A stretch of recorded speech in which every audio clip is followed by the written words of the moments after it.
Hi everyone, welcome back to the Internet Report, where we uncover what's working and what's breaking on the internet, and why. This week we're talking about data sovereignty, and why it's so important to understand the path your data takes. We'll explore AI's impact and key factors IT ops teams should consider as we head deeper into 2026. I'm Barry Collins, and I'll be hosting today with the amazing Mike Hicks, Principal Solutions Analyst at Cisco ThousandEyes.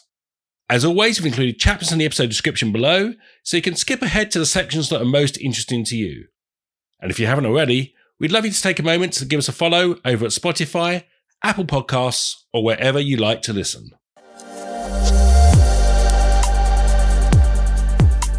I'm sure much of our audience is familiar with the concept of data sovereignty, but just to level set, give us a quick overview of what it is. So think of it like physical goods crossing borders. Different rules apply in different places, and digital information, therefore, is subjected to laws and regulations of the country or where it's actually stored and processed. The fact then it's sort of data, there's all these laws in place in terms of paper records or physical records. Just because it's digital doesn't mean it doesn't have the same rules applied to it. Organizations themselves then have to sort of strike this balance between agility of innovation, but they also need to make sure that they have enhanced control over their digital infrastructure data. So they want to use these sort of best-in-class services, AI capabilities, so they can access new features. But what they can't do is sort of sacrifice compliance or expose themselves to legal risks by actually having their data in different places. Governments themselves can sort of exercise these legal control over data within their borders. This is going to include requirements for where certain types of data must be kept, how it can be accessed, and by whom, so by law enforcement regulators or even in civil disputes, and obviously under what conditions they can access it there. Depending on what that data is, there's going to be sort of different sensitivities applied to it. So highly sensitive data typically must remain within the country itself. So we're talking about things like health records, financial transactions, government citizen data, things like tax records and biometric information. Then you have medium sensitivity data, and this may have conditional requirements. So, employer personnel information might be able to transfer between countries as long as it has adequate protections around it. And then customer contact details may require consent, so people can opt in, and then you're allowed to transfer that data around there. Then at the other end of the scale, you have the lowest sensitivity data. So this can then include things like aggregated analytics, anonymized data. So, the same effect with data could be treated in different ways depending on the context of itself. So how it's actually passed across there. This is going to then have different impacts on how that data is stored, then how and whom people can access it there. It really isn't a one size fits all. It depends on the type of data and what type of access is actually required itself. Now, there's also a critical shift we need to talk about here, which is data sovereignty isn't just about data at rest. So all the legislation and all the requirements typically resolve around data at rest. So therefore, we then got to talk about how do we get the data from point A to B? How do people access it? So it is also then about this, what we call data sovereignty in flight. And this is kind of an emerging frontier of this data sovereignty areas there. We need to be able to understand specifically where it's actually going. And that's really what I want to look at and sort of unpack as we go through today. We've often talked on this podcast about the importance of visibility over your entire end-to-end service delivery chain. Explain why companies' data may take routes they don't expect. So let's dig into that data in flight. Why does data take those unexpected routes? As we said, most regulations focus on that data at rest, where it's actually stored. Is my data within a German data center or is it in a US one? And encryption at rest and sort of physical security and access controls, all those around there. But because data is constantly moving between these systems, locations, users, we have these highly distributed environments there, from edge collection points to central processing, between different microservices, the distributed applications, different dependencies. All these different data need to be required and accessed from different geographic locations. Then you have to remember you have the network itself is sort of dynamic. So to building this resilience around there, we're talking about dynamic routing decisions. So BGP routing decisions, there's peering arrangements between the carriers, real-time conditions such as congestion and route leaks, these types of things that require the dynamic changing of a route itself to sort of maintain business continuity. All of this together means you're not going to take the exact path. There's all these conditions that come into play. And effectively, the internet's going to work out which path you actually take through the network itself.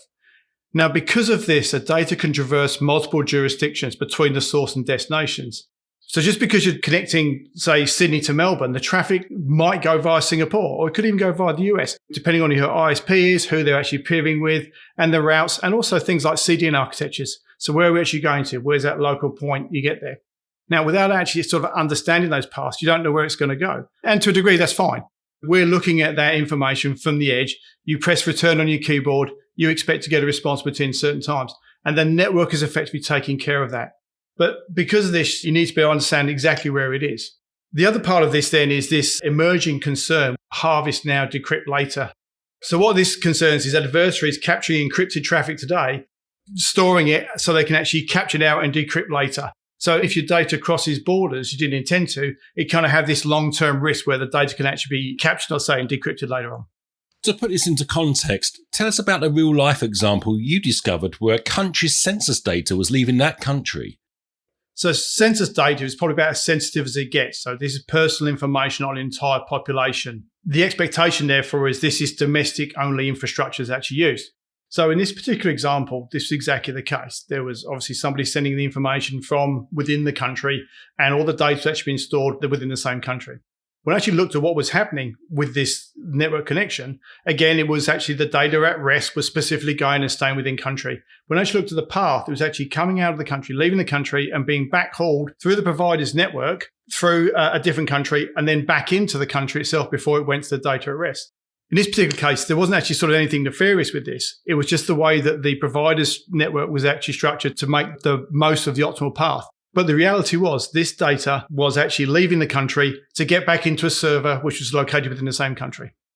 What are the different factors you must consider when choosing a path you want your data to take? So let's be honest about this, what choosing actually means here. So in most cases, you're not going to just draw a line on the map and say, route my traffic here, go through this one there.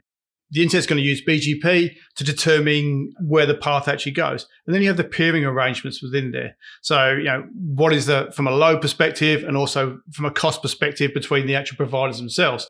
So you don't choose a specific path, but what you do is you choose a provider and their architecture and their constraints they have. But beyond that, you don't necessarily have a choice itself. But that choice of who your first provider is really starts to understand how that peer relationship works through, how they're peering and how they make the connections to get to that end destination there.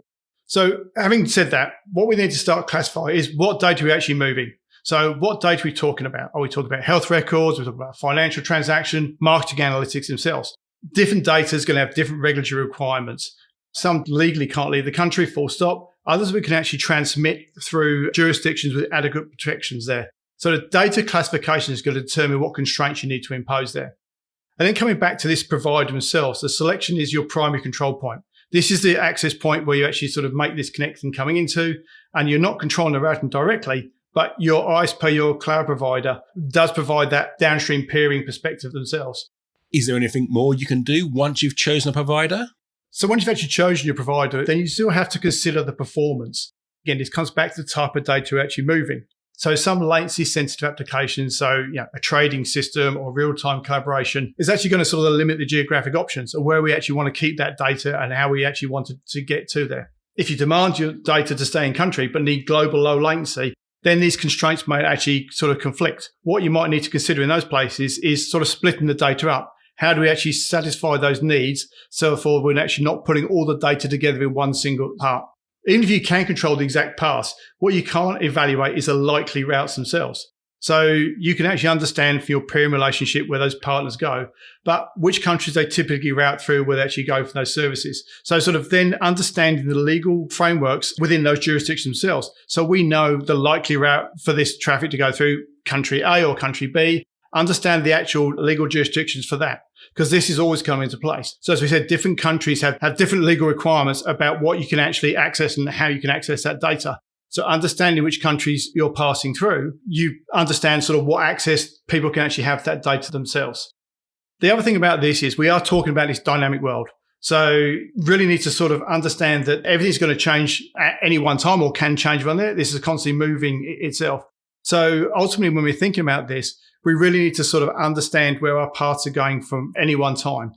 And sometimes this actually might mean changing your architecture themselves. So if data sovereignty is actually critical specifically for this part of the application, it may mean you actually sort of need to say, move that data closer or understand what is happening within there. Or consider things like a sovereign cloud, where everything's going to be guaranteed in jurisdiction by design itself. It might be actually a little bit less convenient, but it's actually going to allow you to comply with the regulations to store your data. It's not only a primary route that must be considered, but the route the data should take if that primary route fails, right? Because that's often when surprises occur. Yeah. The primary paths are usually well planned and documented. You know where you're going out to from there. And you've probably done due diligence on that primary connectivity, which path we're going to take. But then you have these situations, to maintain business continuity where you're going to fail over a route itself. And these are often triggered by some automatic process. So it could be during an outage or it could be due to congestion. So because of this, it's not that they're specifically not tested, but you're not maybe looking at or understanding the path at that moment in time. So because this is constantly changing or something happened, there's something's occurred to cause it to trigger and to roll over to this failover, which actually then could have actually induced something else, which meant this failover path is active. But now we're going through a different path. We actually don't necessarily understand where it's going through. The backup routes may not actually respect the same sovereignty policies. The backup could be potentially through whatever's available.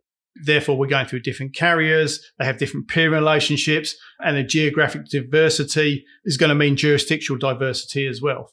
So effectively, this could actually sort of expose the data to different jurisdictions or less secure infrastructure itself. We might take a longer path because we need to maintain connectivity, so therefore traveling through more countries. Or to actually maintain speed, we've actually dropped a different circuit. We may have a less secure protocol or lower encryption standards to make sure the traffic passes through there.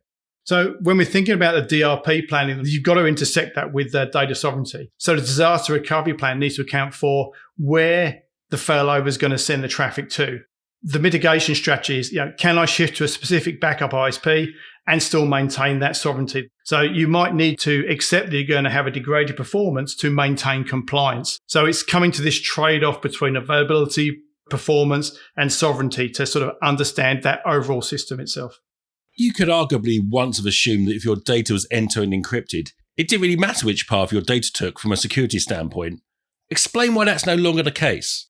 End-to-end encryption is going to protect the payload content. So we have the certificates, the VPNs, application layer encryption. They're all critical and they're all there. So if someone's going to intercept your traffic, they actually can't read the payload, but that's not everything that's involved in there. The metadata is still visible, even with encryption. So we can see things like the source and destination IP addresses, the actual volume of data, and the timing patterns of traffic, the duration of frequency of the communications. So you can actually put those together to sort of understand sort of specific patterns. But then we also have this concept of certain jurisdictions have lawful intercept requirements. Even for encrypted traffic, some countries actually require the capability to intercept. This may require escrow keys or backdoors, but the fact is then just because the payload is encrypted doesn't mean that it's not subject to legal access within those countries themselves. Then we have this aspect of quantum computing, and this really changes that threat model itself.